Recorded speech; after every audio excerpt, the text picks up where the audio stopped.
Hare Krishna. Panchakalpatarubhyascha kripasindhavevcha patitanam pavanebhyo vaishnavebhyo namo namaha. Om ajnanatmanandasya jnananjana salakaya chakshurun militam yena tasmai Shri Gurave namaha. Shri Krishna Chaitanya Prabhu Nityananda Shri Dvaita Gadadhar Shivasadi Gaura Bhaktivinoda Hare Krishna Krishna Krishna Hare Hare Hare Rama Rama Rama Hare Hare. So this is a continuing series of 50 years in Krishna consciousness, all the different stages I personally went through. I'm focusing, obviously going to spend a little bit more time on these early years, but it won't continue like this. So if you heard the previous recording, I was talking about my marriage in Krishna consciousness, what that meant to me at that time, and how I had gone out, well, it's not something to be proud of, but how I had gone out, I think it was the day before or maybe 2 days before the wedding, and taken intoxication with friends. And so I got into that a bit. And I finished the last class by explaining how, really thinking about how extraordinary it is that Srila Prabhupada got so many hundreds and hundreds of people, maybe thousands, of young people off of drugs. And I've already discussed that in the last, but it is a miraculous thing. Because that is not an easy thing to do, but what Srila Prabhupada had that nobody else had, he had the formula. And the formula was, give them a higher taste. Without a higher taste, it's extremely difficult, extremely difficult. And, as soon as you get a higher taste, you just forget about the lower thing. So it became very easy for most of us. For most of us, this was not a difficult thing at all, So to get back to the story where we were, it's not that these stories of mine are so interesting or unique. It's just that it's part of the whole story. And when you look at the little pieces, you get a sense of, the bigger picture of what we were going through at the time, and how and why we did the things that we did. Especially here I am getting married. So preparing for the wedding, and you have to understand, I'm not initiated. I've been in the movement a couple of months, fresh out of hippiedom, and I've never seen a fire yajna before, and I have very little understanding, really, of what this is, what I'm doing, and also a wedding at that time, it didn't require a huge amount of preparation. It was very simple. I think I had a new sari, which meant just 7 yards of yellow cotton material, and somebody put a few flowers in my hair and painted my hands with something or other red. I don't know, very strange. All of it was all new to me. And then my mother and my grandmother actually came. So brave of them. And they arrive in this foreign place where there are no chairs, no furniture, no adults. And they were just ushered right up there to the Brahmatrini room where I was getting prepared, and somebody put them into saris. I mean, they went along with it. They put on saris and tilak, and, they tried to converse with me. Honey, do you love him? What's his name? They haven't met him. Oh, what we put our family through. But yeah, I'm sure he's a really nice devotee.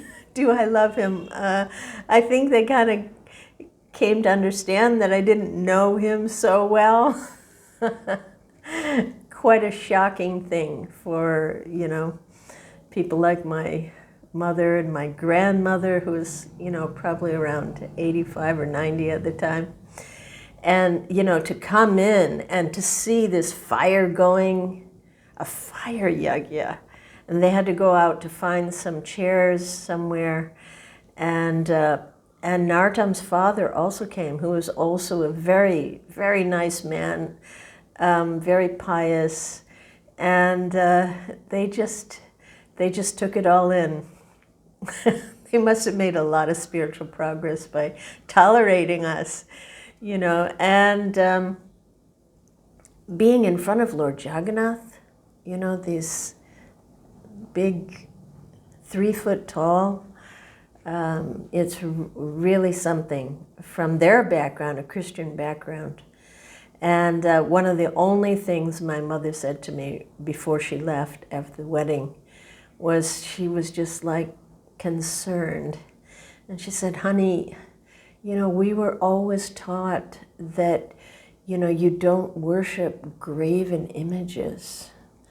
And of course, I just like lambasted her. Mother, that's so offensive. They're not images.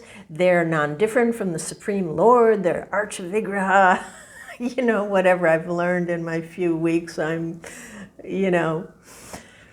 lambasting my mother with it, came down on her like a ton of bricks. And she said, oh, okay. So we had our wedding.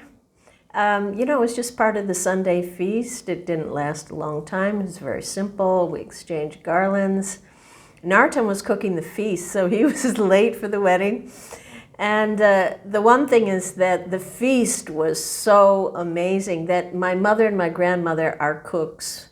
I think my grandmother was a professional cook, and they were just over the moon. They could not believe what they were eating. And, actually they could feel that it was a beautiful environment, so it certainly was better than me being with a bunch of hippies and taking drugs. So they tolerated and I think appreciated, actually, even though it was so strange to them and so strange to me. Then everything's over, the Sunday feast is over, and then we're told, well, we can have a room together. Next to the Brahmacharini room, there was a room. So, there's this tiny little room, and we brought our 2 sleeping bags in there. And, there I am with a perfect stranger, well, hi. What's your favorite service? Well, I already know Nartam's was cooking.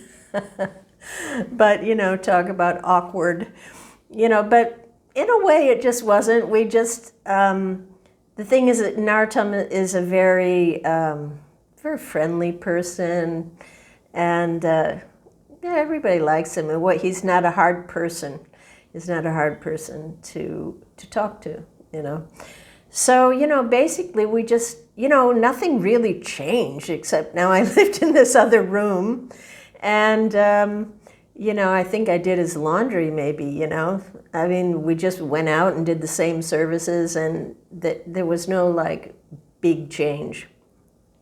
And I think it was within just a couple of days, we were given bus tickets to go open a temple.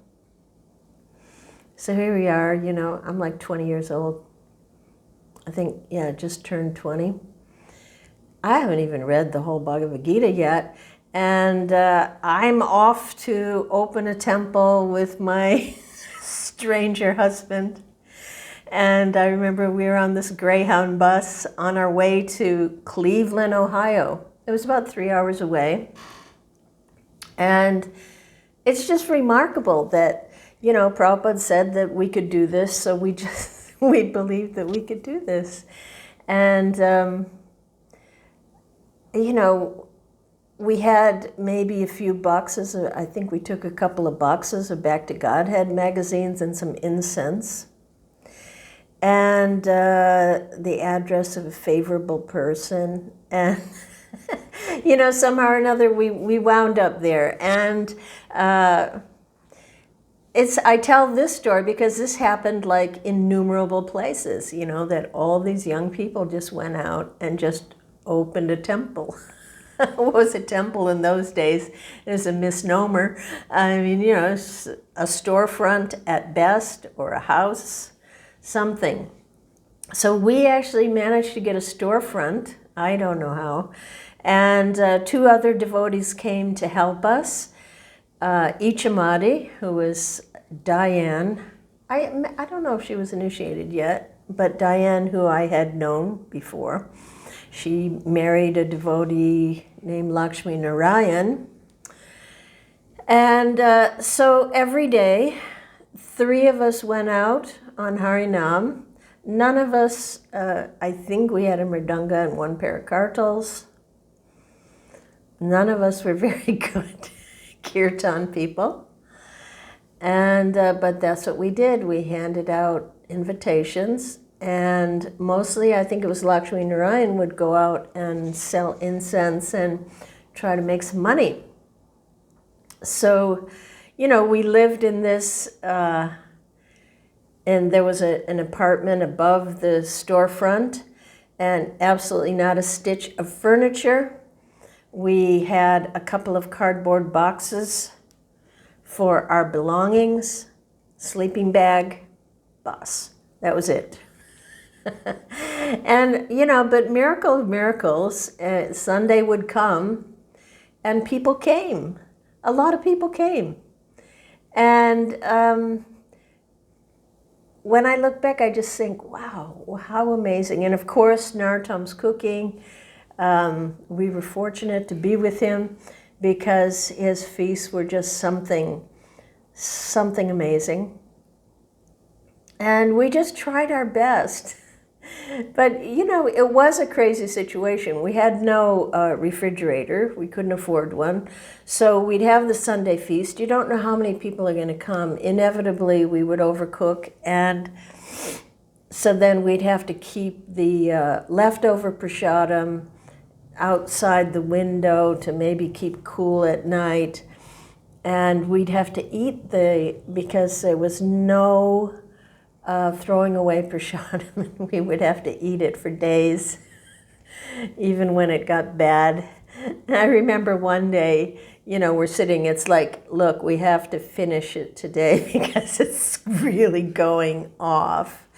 And, you know, the absurdity of our situation, the 4 of us sitting in this bare room, you know, eating this rotten prasadam. It just kind of, you know, one of us started laughing, and then we just, all 4 of us became hysterical, literally could not, you know, because we're just trying to be like Paka devotees, good devotees, do everything right. And then we just broke down and became hysterical. We didn't go on Harinam that afternoon. So it was, you know, I just mentioned it just to show how utterly miraculous it is that it actually did work. This was Prabhupada's strategy, and we actually made some devotees. And, you know, that's how Krishna consciousness was spreading. And, you know, how is it, you know? I can only conclude that Srila Prabhupada's desire and Mahaprabhu's desire is so strong, and that Srila Prabhupada was so dear to Krishna, that Krishna just facilitated it. He just made it happen. Even though, you know, it just was almost unbelievable that we could live like that and, you know, go out every day. You know, we were like complete freaks. No one had seen devotees in Cleveland at that time. You know, shaved head, and Narottam with this big long sika. And the 3 of us just chanting. We were really a strange sight. But, you know, somehow or another, people did come to Krishna consciousness. Now, we didn't actually stay there that long. I don't know, for me, time, I don't remember these things very well, but some months. And then we went back to Detroit. The Cleveland, Ohio temple continued on and is still there today in some other place. And I'm not sure why we went back, but I was actually really happy to be back in a big temple and with the association, and I had been in the movement for many months now. But Srila Prabhupada, normally in these earlier days, people would get initiated pretty quick. But these, most of the new devotees in Detroit, they hadn't gotten initiated because Srila Prabhupada had been ill and he wasn't initiating for some time. And but now, when we went back to Detroit, we were told that we could write a letter to Srila Prabhupada to ask, and each one of us personally wrote a letter to Srila Prabhupada and asked to be initiated. And then finally one day, the postman came in the morning and they blew the conch shell and everybody ran down, and there were like, I don't know, 10 or 12 letters, individual personal letters to each one of us, and our beads in the mail. So that was a really, emotional and ecstatic experience where we were all just being initiated right there.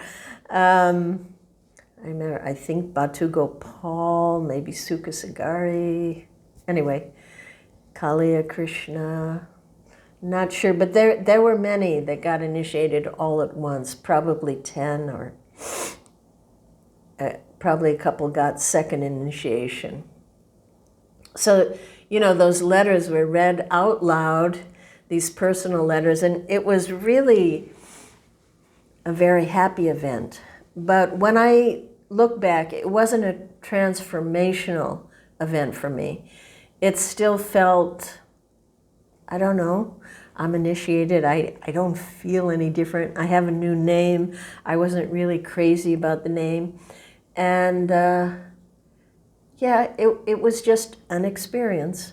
But I didn't feel like something amazing happened to me at that time.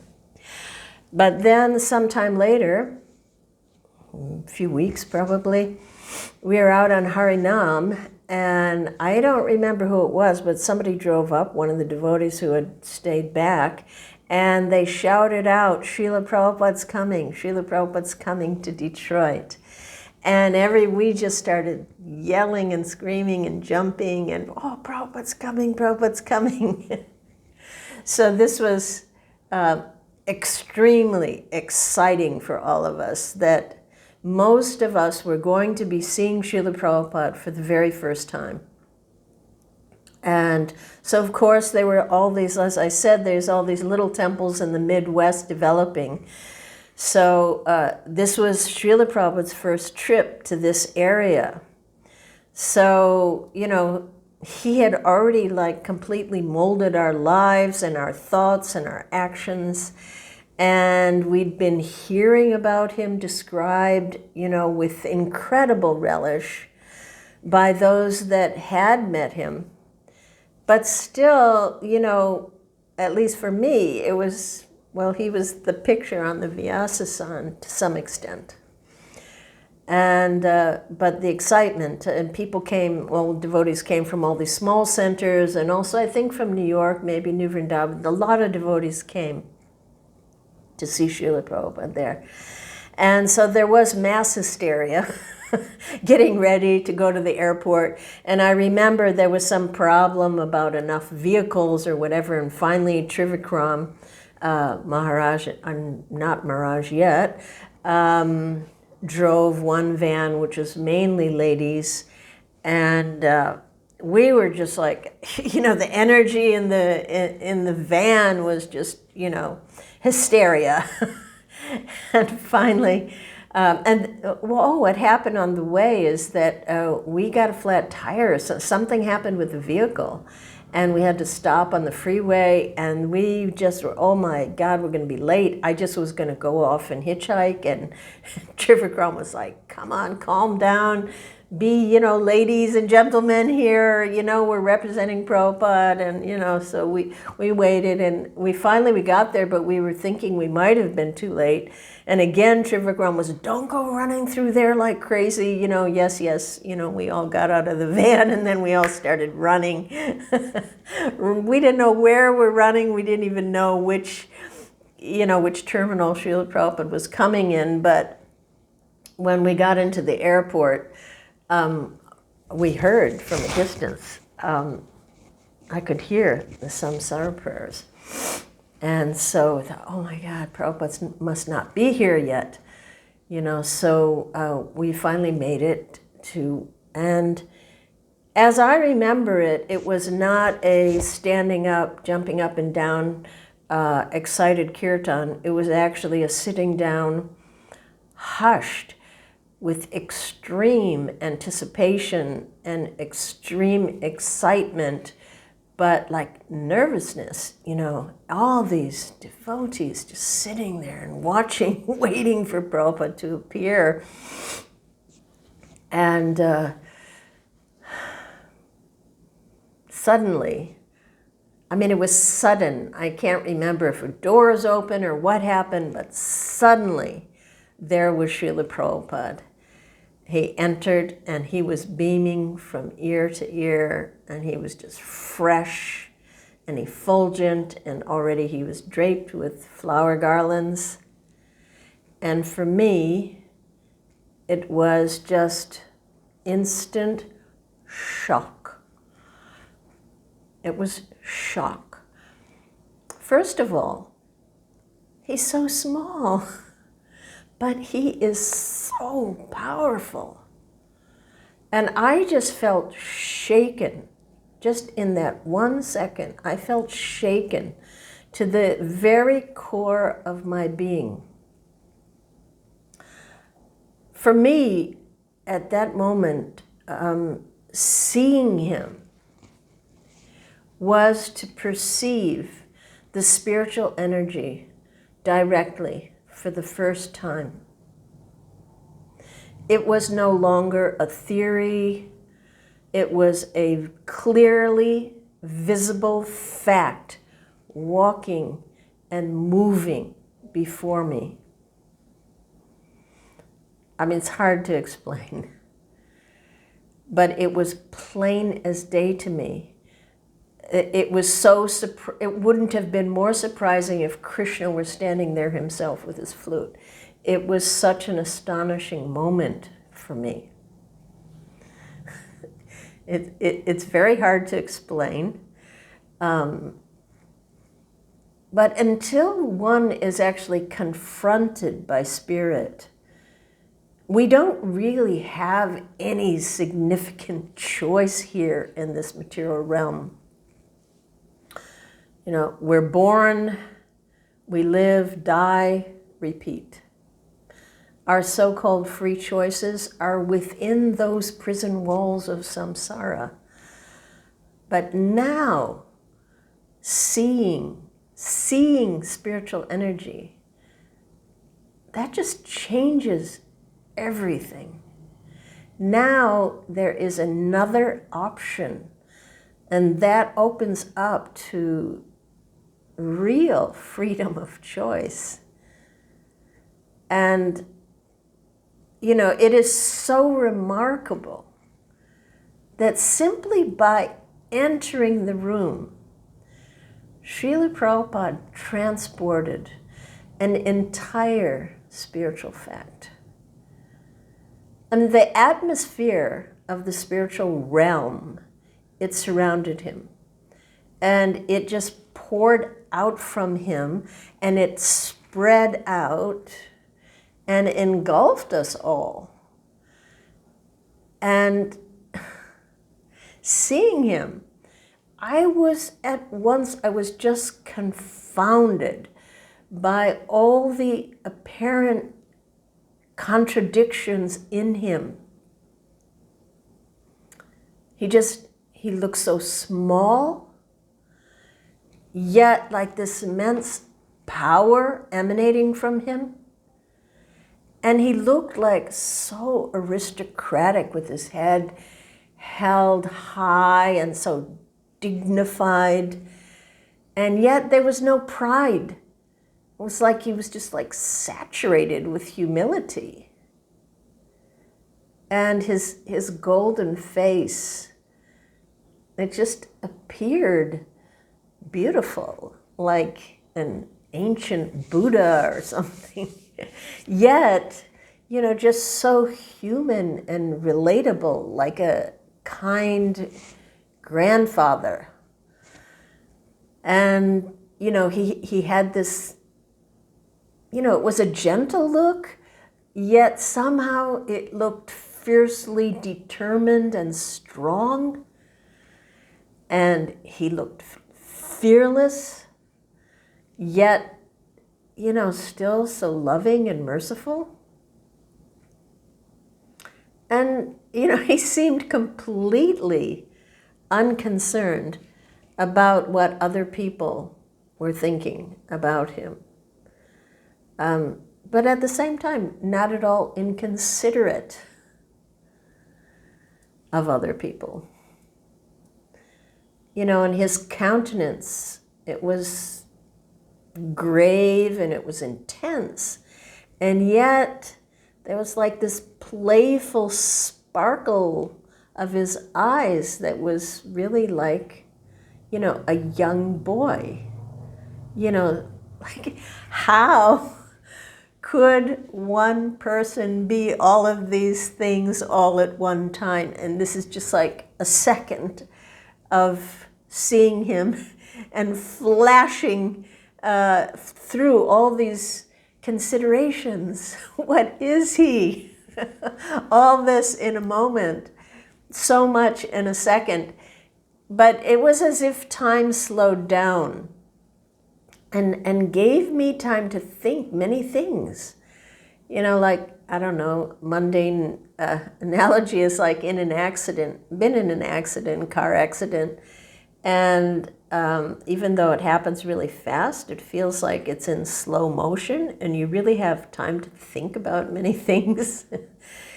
So for me, it was kind of like that. And it was truly, truly impossible to really grasp all that was before me.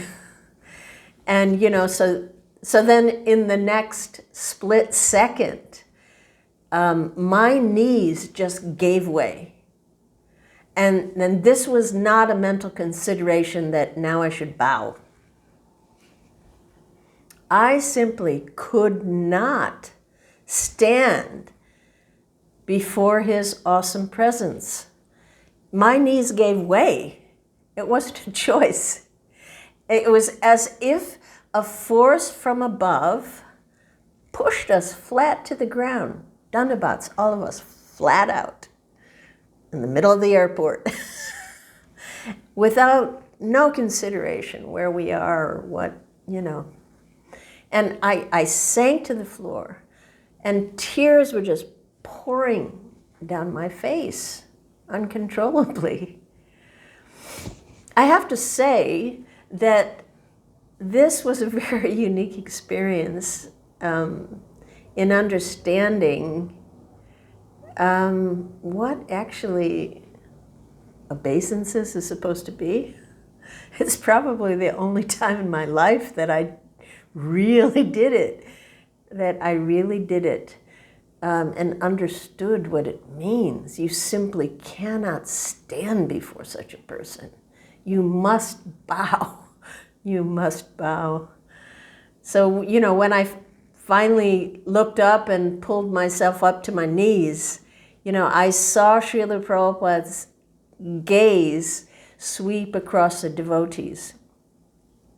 And even though I don't recall eye connection with him and me, it seemed that gaze, it was like he x-rayed everyone in the room. And I felt his glance just pierce my heart. And it was a very powerful feeling, just like it penetrated penetrated to the depths of my soul, where no one had ever touched before, to this so raw and vulnerable place. Somehow this penetrating through all these layers, Srila Prabhupada's glance, and it just seemed to release like perhaps millions of lifetimes of pent-up pain in the, lost in the slumber of material ignorance. And again, it was another moment that lasted a long time. And there was another barrage of just overwhelming and very conflicting emotions that erupted in my heart. And, I felt this just immense wave of just incredible relief and joy just flooded over me. Like I had never known anything like that. But at the same time, I felt so exposed that I just mentally was squirming with discomfort. It was like standing naked, and there's just like nowhere to hide, nowhere to go from that penetrating gaze. And, clearly there could be no posturing or pretending in front of him. And, the false masks I usually wear, well, we all have our masks, just like crumbled and disintegrated. And suddenly I felt like a totally lost little baby. And I just felt ashamed and embarrassed by my fallen condition. And I felt like frightened that, he sees me, he sees I'm not a real devotee, he'll be appalled by me, he'll dislike me. And I knew that that was irrational thoughts, as his mercy was just pouring out to everyone. But still, I felt that.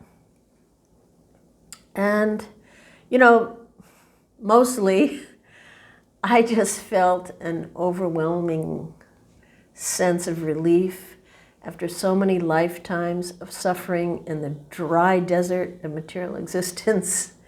At last, there's this like soothing touch of the divine energy.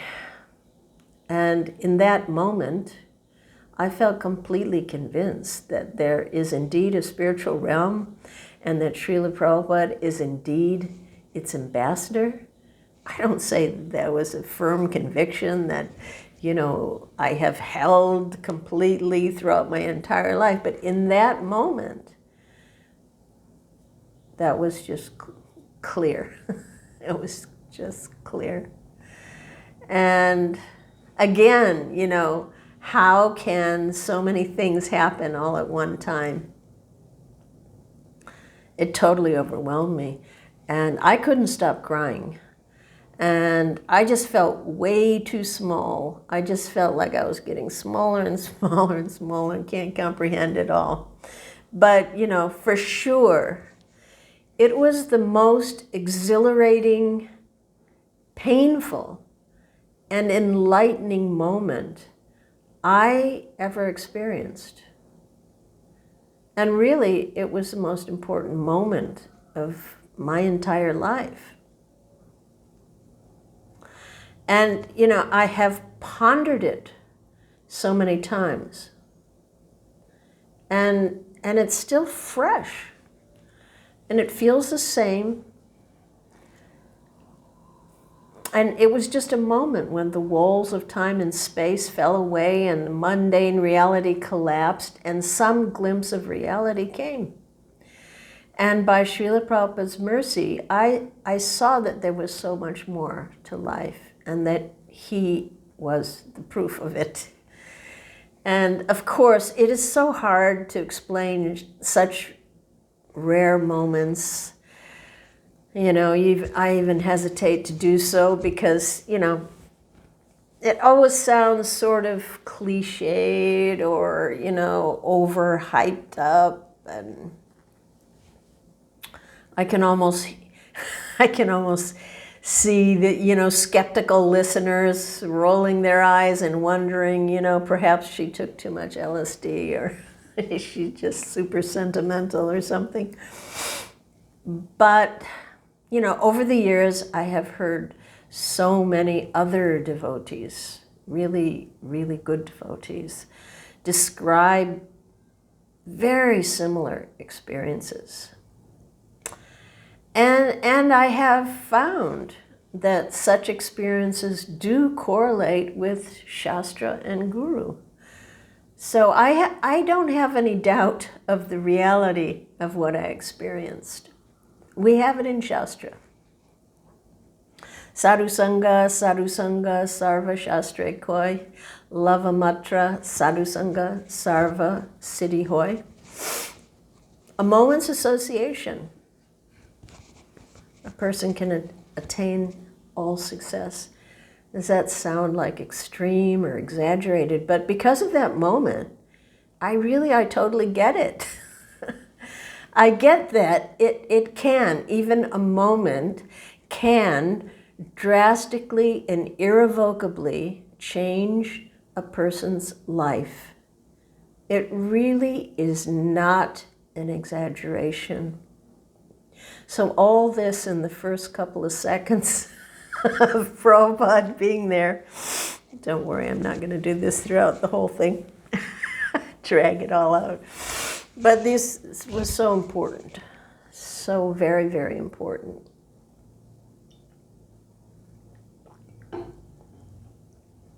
So Srila Prabhupada, he very slowly and gracefully, he walked through the devotees, and he went and sat down on the Vyasasana, which had been the full Vyasasana from the temple, this huge thing, had been set up right there in the arrivals lounge, and, you know, with a full book display. And Srila Prabhupada just walked there like he was in his own temple, like he owned the world. And he just sat down.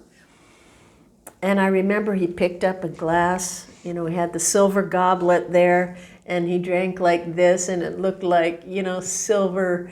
It looks just like this magical stream going into his mouth. And he began to speak, to give a class. And as if he were just right in the temple room. And I honestly do not remember much of what he said. I was just so mesmerized and enveloped in the warm glow of his effulgence that I really felt that we were transported, that we were no longer in the Detroit City Airport, that, you know, we were in Vaikuntha. And, you know, I was aware that the dark, gray airport, you know, and the dead material realm was out there, some distant dark place at the edge of our bubble that seemed very far away. And I did hear some distant, muffled, and repeated announcement going on, but it just seemed just too far away and irrelevant. But it was Srila Prabhupada who responded to that announcement, which was asking us to please clear the area for the arrival of the next flight. And suddenly, Srila Prabhupada got up. It was so fast. I didn't, you know, he was speaking, and then all of a sudden he stood up and he started walking, and he was walking so swiftly. I was amazed. And then I suddenly remembered that I was supposed to be in front of him, that there was a plan that I had a ghee lamp in my hand that I had totally forgotten all about. I was holding this ghee lamp, and I was supposed to go in front of him and, offer a ghee lamp on one side as he walked down the corridor, and another devotee had, I think, chamra or peacock fan or something, and I think somebody had flower petals, whatever. We had a plan, and all of a sudden that plan just hit me, and it was like I became hysterical because everything to do with Srila Prabhupada was big. It was not small. It was the first opportunity to serve him, and then I was going to blow it right away. So I was literally like a hysterical person. And I remember just running up. I had this ghee lamp, but I didn't have anything to light it. And so I remember clearly running up to this black man. I saw he was smoking. And I said, light it, and he's like, what the hell is that? And I was so, just light it, that he couldn't not do it. I was so, just light it. What is that damn thing? Never mind, just do it, So he lit my ghee lamp, his one service that he did. I wonder where that living entity may be today. He personal service to Srila Prabhupada. He must have got some benefit. And so I went running hysterically because Prabhupada was moving swiftly ahead and all the devotees behind him. So I was like going through the devotees, trying to cover the ghee lamp so that it didn't go out, and knocking devotees with my elbows. I gotta get up there, I have to do arti to Prabhupada, Just complete madness. I really was in a state of madness. And finally I saw, oh my God, I'm there. I'm right next to Prabhupada. And then I had to go in front of him and kind of, walk backwards and do arti. And I can't tell you the joy that I felt in doing that simple thing. I just felt like, oh my God, I could do this forever. I was so happy. And Srila Prabhupada just glanced over like, these people are so crazy. But so kind and accepting, this whatever little bit of service we were trying to do to him in our own, kind of ridiculous way.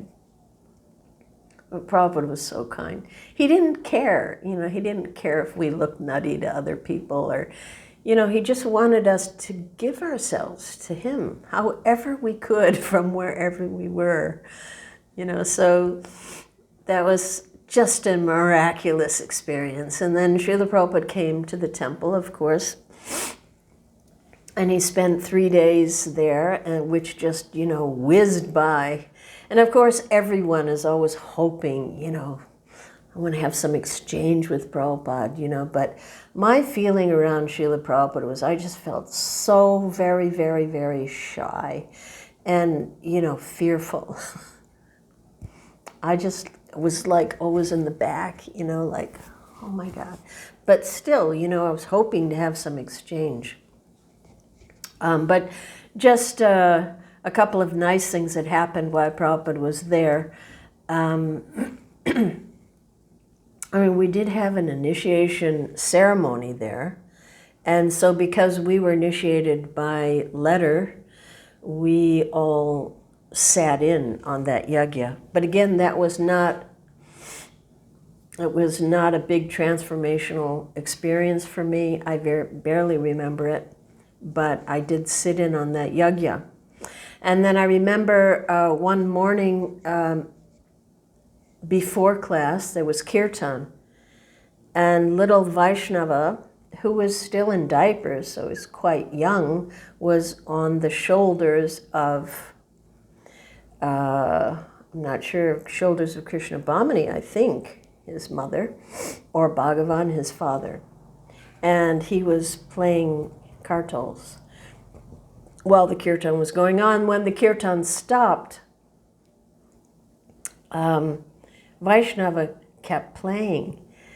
And so then you could hear, because he was the only one that was playing, so you could hear him going, ch, ch, ch, ch, ch, ch, was like in perfect time. I mean, he was playing like good cartels. He's in diapers. And Prabhupada's eyes got big, and he looked at him and he gave a very big smile. And Prabhupada said, just see, yoga brashta. He said he has been practicing in his previous life. Otherwise, how is it possible? So he brought that theme into the class, but it was just one of those little bits that I remembered that hit me. And also I remember Srila Prabhupada watching after the fire yajna, Maithili, who was our head pujari, who was a wonderful pujari, and she was doing the arti, and we were all watching Prabhupada actually, and Prabhupada was watching Maithili. He was watching her the whole time. It was interesting. And when she finished and she turned to Srila Prabhupada, Prabhupada said, Prabhupada put his hands and he said, thank you very much to Maithili. And Maithili, she's like a real, she just went, Jai Srila Prabhupada! And she fell in front of him. Prabhupada, imagine, he's just so grateful. She was just doing the arti so beautifully. Sorry. Told myself I wouldn't do that. But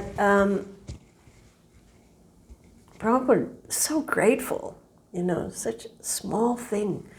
But he could see she fully was putting her heart there, And so then I remember it was Prabhupada's last day, and I had been trying to think, how could I do something for him, personal? What could I do?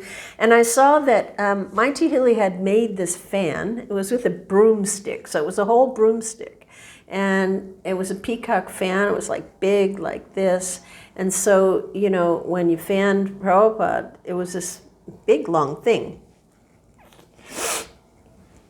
And I was thinking, well, I could do that. I could do it. I kept watching every day, and I thought, I could fan him. I would really like to fan him. But I was so nervous. I was so, I just was overwhelmed in the presence of Prabhupada. Not everyone was like that. Some people had very human, normal exchanges with Srila Prabhupada, but that just, not me. I just was always, the whole time, I always was overwhelmed in his presence. That's just the way, that's my relationship. I don't know, is there some particular rasa where you're just always overwhelmed? But anyway, the last day I said, I'm going to do it. I'm going to fan Srila Prabhupada. So I, made sure that I was right next to the Vyasa-san and that I would be there. I would be there when he came in, and I could easily stand up and start to fan him. So I was so nervous to do this. I know this sounds very silly and immature, whatever, but for me, nothing about being with Prabhupada or anything that you were doing for him, it was so big, even the smallest of things. So I was so nervous, I was sweating, and so, I got the fan, and then I stood up and I started fanning Prabhupada. And I felt I felt so happy. I was like, oh my gosh, I'm fanning this pure devotee. And I was just, and it was just a couple of minutes. And then Prabhupada looked at me. I was so shocked. He just looked straight at me and said, that's all right, sit down. And I just oh my God, I don't believe it. And so I sat down and I went through this mental turmoil that you can't even imagine. that, Prabhupada didn't want me. He let everyone else serve him, and he could see I'm just a demon, and I should just leave, and, all this madness. But this is what it was like being around Prabhupada for some of us. And so I saw the corner of my eye, so no one was fanning Prabhupada, and I was just utterly devastated. I can't even say how devastated I was. And so I could see that Bhagavan, temple president there, was trying to get my attention. And I understood nobody's fanning, so he's going to tell me to fan. So I wasn't looking at him until it was causing a disturbance, and the people next to me were like, Bhagavan's, motioning to you. So I looked over at him, and he said, fan Prabhupada. And I was like, and he was furious.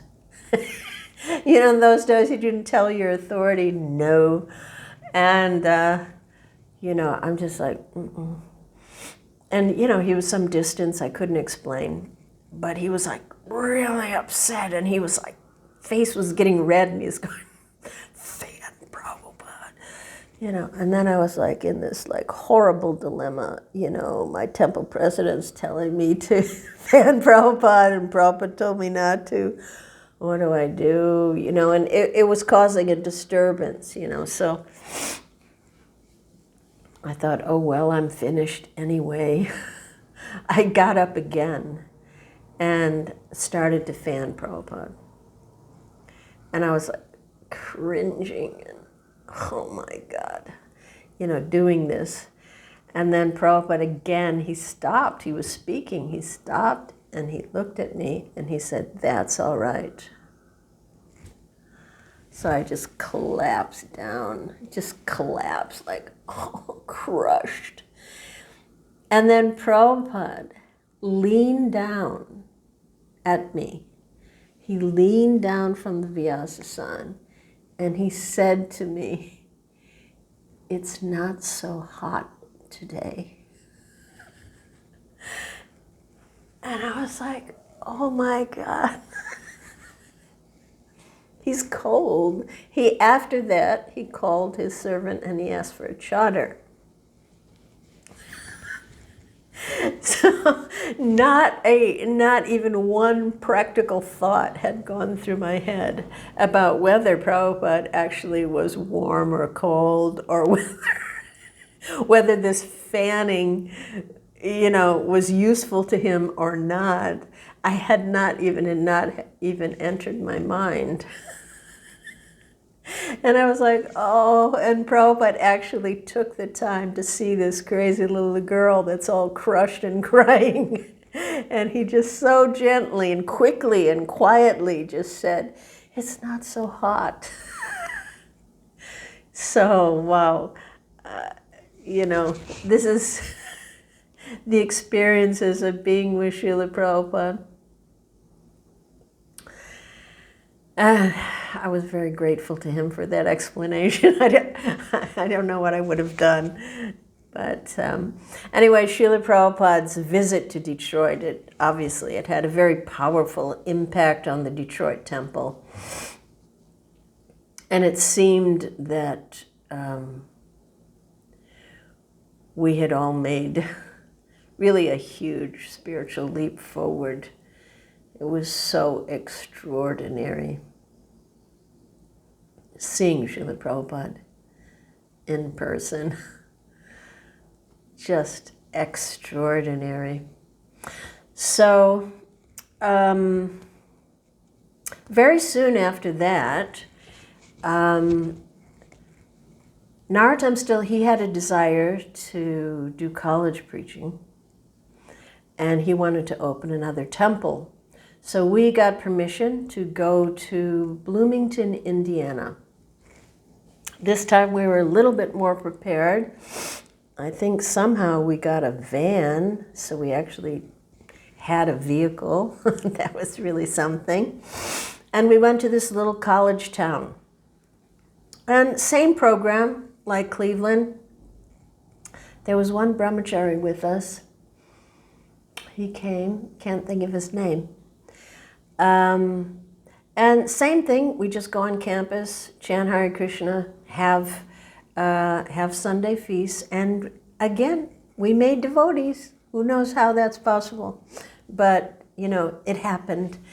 And because it was a college town, we did get a few visits, like Hridayananda Maharaj came, Satru Maharaj came, because they did their college preaching also. But it was difficult. It was difficult to do these things alone. And I mean, Nartam and I, we were not, you know, big preaching people. I mean, we did our best.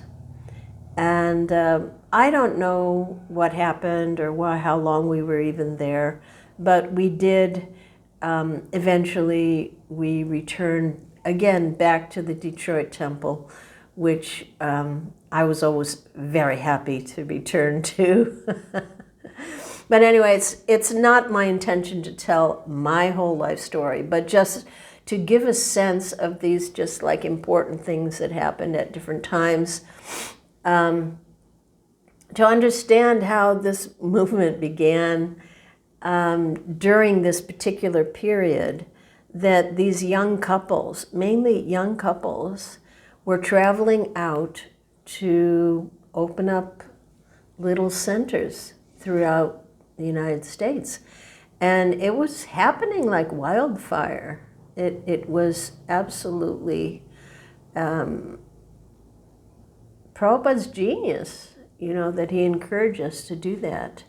And that Krishna consciousness would spread in this very unique, interesting way by just a lot of young people getting fired up, getting the enthusiasm, because Prabhupada gave us this feeling that Krishna will help you. You just go, and Krishna will help you. And that is the fact. Somehow he put that faith into us. And so the capacity to do it, you know, was there because Prabhupada wanted it done. But it wasn't all peaches and cream. A lot of these little temples had difficulties, some of them closing, some opening, and it wasn't easy. You know, it's always a lot easier when you have a lot of devotees around you and then you get carried by them, you know, but when you go out by yourself or just, you know, 2 or 3 devotees, it can be a lot more challenging. But so purifying and such an honor to have ever even had such experience. So I think I will go on to explain, maybe this is a long enough talk, the second time I saw Srila Prabhupada in New Vrindavan. So maybe I'll begin that in the next talk.